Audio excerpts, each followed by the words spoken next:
Hello, this is RV Vagabond Jerry. In this video, I want to talk about two different subjects. And one is about YouTube demonetization.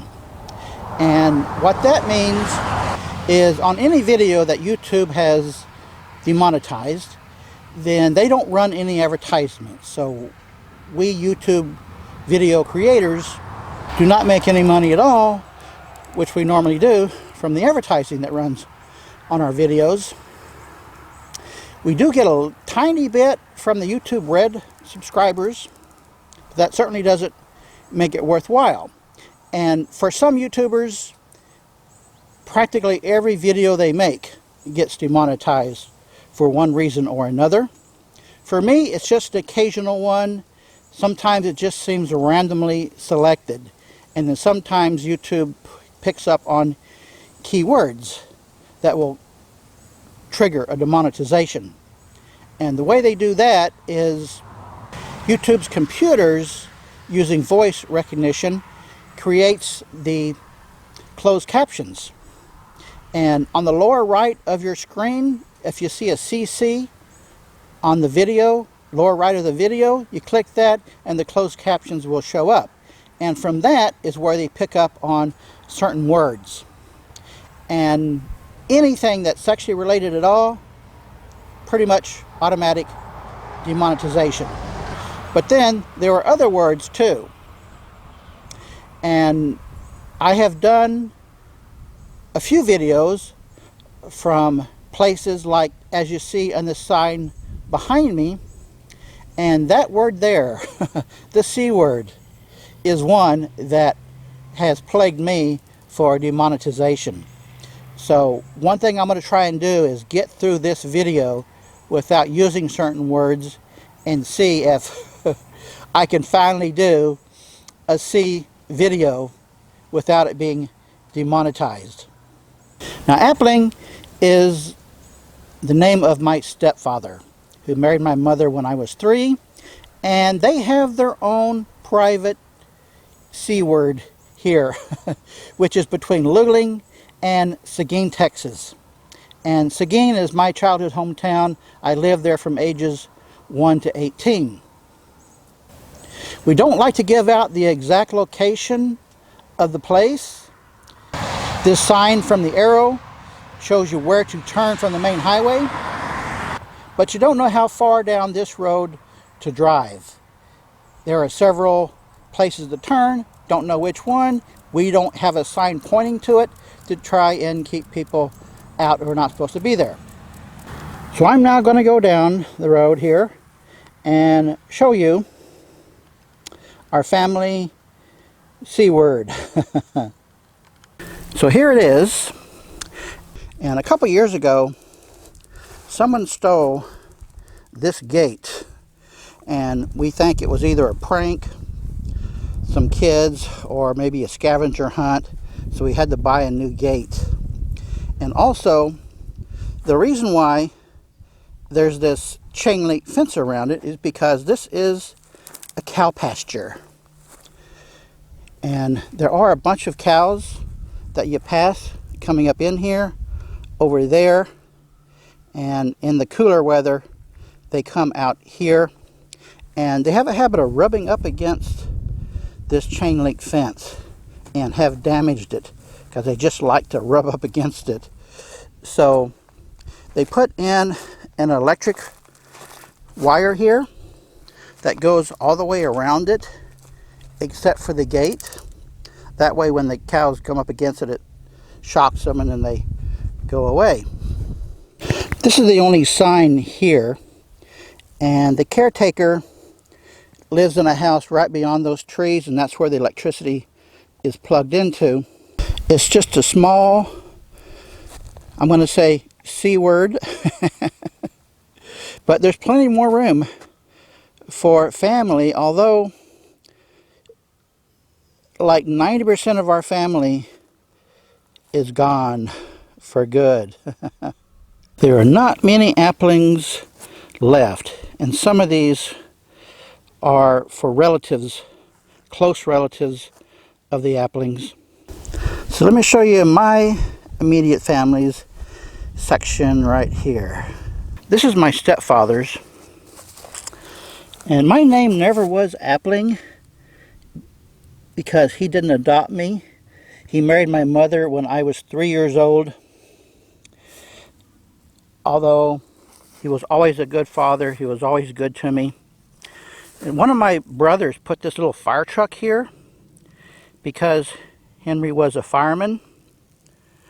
And that was placed at his funeral. And I'm surprised, since 2008, that little fire truck has not budged. The wind has not blown it around at all. Still sitting there. And this is my mother. And she is alive and very well, 90 years old, living in a nursery home nearby. So I always come back and visit her between all these trips I do. And this is Henry Appling's parents.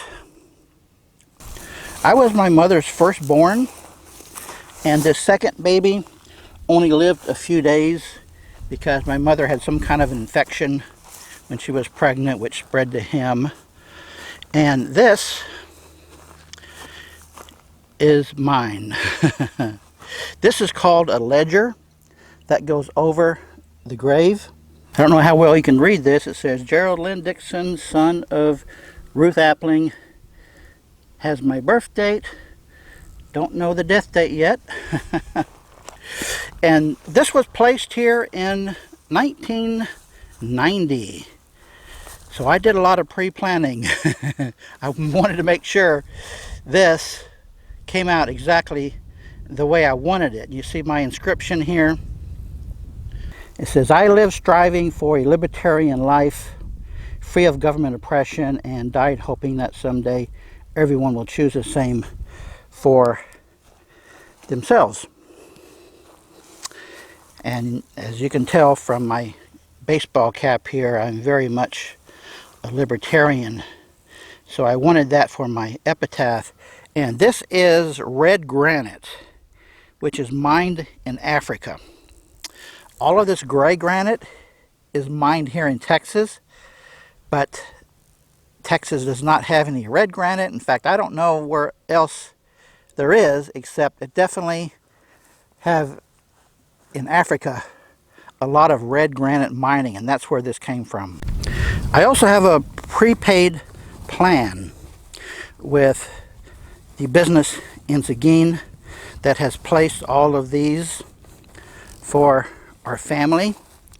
So I've already paid for and picked out my casket and the color, and I ordered a vault that the casket is placed in before it's lowered into here, which protects the casket. And the vault costs less than half of what the casket did, so it was worth it for me to have that extra protection. Some people may think it a silly waste of money, but for me it was important. Let me show you around a few others. This is a really old one that's not much left. That was placed in 1934. This is from 1968 and 1969, and look how bad they've gotten already, just over that short period of time. And you see how mine has sunk down into the ground? This is what it will look like once they have dug it up, placed the casket in the vault, and you can see it's raised several inches above the ground once it's had its final rest. There are several other red granite ones here, and I wanted something a little special, a little more special than the plain looking gray granite that most of them have. This is the only one that has its little fence around it, and you can see how it's been damaged. See if we can read any of this here. It's not too bad. 1884. This is the only one that has like a monolith. And these small ones are the ones that the cows could get in and just knock over. So that's why Like I said, we have the fence around it. I feel really fortunate that the Appling family has its own place here, so I don't have to be interred into just any old place in the city. Don't have to pay any annual fees or anything. I have willed a significant amount of money to the association for the perpetual care, whatever's left over from all my motorhome travels and what else might happen along the way. And I'm really glad that they allowed me to be placed right next to my parents and my other family. I have one brother who died in 2016, and his daughter that was in charge just optioned to have him cremated and kept that. So unfortunately, he's not going to be here with the rest of us, which was kind of disturbing to me. But people make their own decisions about this, and I can't complain. I got what I wanted, and they're getting what they want. So many people are going for cremations these days, but no, not for me. I'm a little more old style when it comes to this. Well, I got to close the gate now so the cows won't get in. Let me know what you think of this video. Hope you've learned something from both subject matters that I brought up. Good day, folks.